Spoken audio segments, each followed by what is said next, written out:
ଯେତେବେଳେ ମହିଳାମାନେ ଶାରୀରିକ ସମ୍ପର୍କ ବନାଇବା ସମୟରେ ଚରମ ଅବସ୍ଥାରେ ଥାନ୍ତି, ତେବେ ସେ ନିଜ ଉପରେ ଧ୍ୟାନ କେନ୍ଦ୍ରିତ କରିପାରିନଥାନ୍ତି ଓ ସେ ନିଜର ଆଖିକୁ ବନ୍ଦ କରିଦେଇଥାନ୍ତି। ପୁରୁଷକୁ ସେତେବେଳେ କରିବା ଉଚିତ ଯେତେବେଳେ ସ୍ତ୍ରୀର ଗୁପ୍ତାଙ୍ଗ ଉତ୍ତେଜନା କାରଣ ପାଇଁ ଅଦାଳିଆ ହୋଇଯାଇଥିବ, ଅନ୍ୟଥା ପୁରୁଷର ଗୁପ୍ତାଙ୍ଗ ସ୍ତ୍ରୀ ଗୁପ୍ତାଙ୍ଗ ଭିତରକୁ ଯିବା ଦ୍ୱାରା ଅଧିକ ଯନ୍ତ୍ରଣା ହୋଇଥାଏ।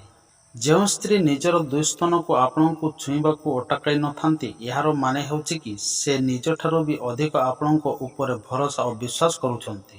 ଯେଉଁ ପୁରୁଷ କେବେ ବି ଶାରୀରିକ ସମ୍ପର୍କ ବନାଇ ନଥାନ୍ତି, ତେବେ ସେହି ପୁରୁଷ ସ୍ତ୍ରୀ ଗୁପ୍ତାଙ୍ଗର ଜ୍ୱାଳାକୁ କିଛି କ୍ଷଣ ମଧ୍ୟରେ ଶାନ୍ତ କରିଦେଇଥାନ୍ତି। ଯେଉଁ ମହିଳା ଶାରୀରିକ ସମ୍ପର୍କ ବନାଇବା ସମୟରେ କୁକୁର ଭଳି କରାଇଥାଏ, ତେବେ ସେହି ମହିଳା ସବୁଠାରୁ ଅଧିକ କାମୁକ ହୋଇଥାଏ।